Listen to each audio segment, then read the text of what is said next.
नमस्कार। शराब घोटाला। पिछले 2 साल से यह शब्द आपने कई बार सुना होगा। 2 साल से बीजेपी की सारी एजेंसीज कई रेड मार चुकी हैं, कई लोगों को गिरफ्तार कर चुकी हैं, लेकिन अभी तक एक भी पैसे का हेरफेर कहीं नहीं मिला। कहीं से एक भी पैसा नहीं मिला।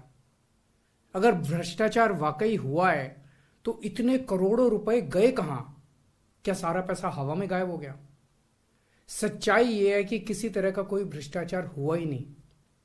अगर होता तो पैसा भी मिलता। ऐसे फर्जी केस में आम आदमी पार्टी के कई नेताओं को इन्होंने अभी तक जेल में रखा हुआ है। किसी के भी खिलाफ कोई सबूत नहीं है, कुछ साबित नहीं हो रहा, खुलेआम गुंडागर्दी चल रही है, किसी को भी पकड़ के जेल में डाल दो।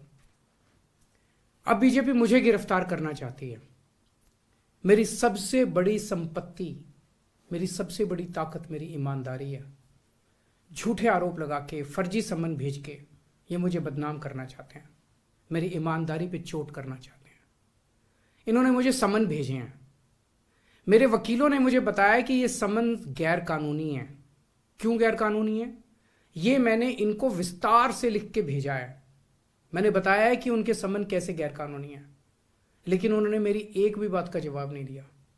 इसका मतलब उनके पास मेरी बातों का जवाब नहीं है। इसका मतलब वे भी मानते हैं कि उनका नोटिस गैर कानूनी है।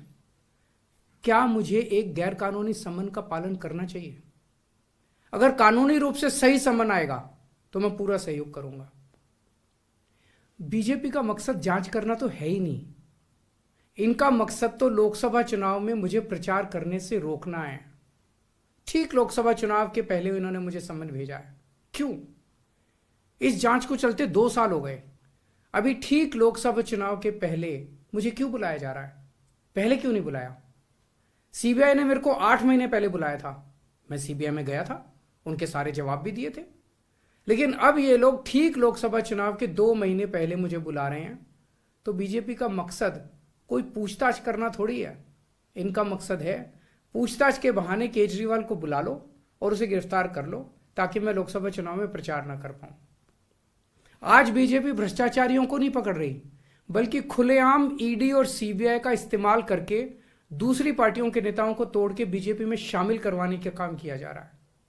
एक नहीं, 2 नहीं, कितने उदाहरण हैं जहां किसी पार्टी के नेता के खिलाफ ईडी सीबीआई के मामले चल रहे थे या उन पे गंभीर आरोप लगे हुए थे। जैसे ही वो नेता बीजेपी में शामिल हुए, उनके सारे पुराने मामले बंद कर दिए गए या ठंडे बस्ते में डाल दिए गए। तो जो इनकी पार्टी ज्वाइन कर लेता है उसके सारे मामले रफा दफा कर दिए जाते हैं। जो इनकी पार्टी में नहीं जाता वो जेल जाता है। आज मनीष सिसोदिया, संजय सिंह और विजय नायर इसलिए जेल में नहीं है कि उन्होंने भ्रष्टाचार किया है, वो इसलिए जेल में है क्योंकि उन्होंने बीजेपी में शामिल होने से इंकार कर दिया है। आज हम बीजेपी का मुकाबला क्यों कर पा रहे हैं? क्योंकि हमने कोई भ्रष्टाचार नहीं किया।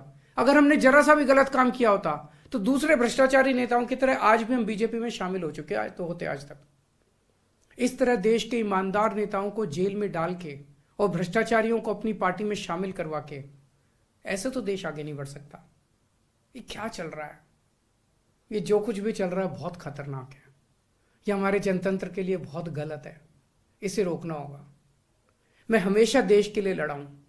मेरा तन मन धन देश के लिए है। मेरी एक एक सांस देश के लिए है। मेरी खून की एक एक बूंद देश के लिए है।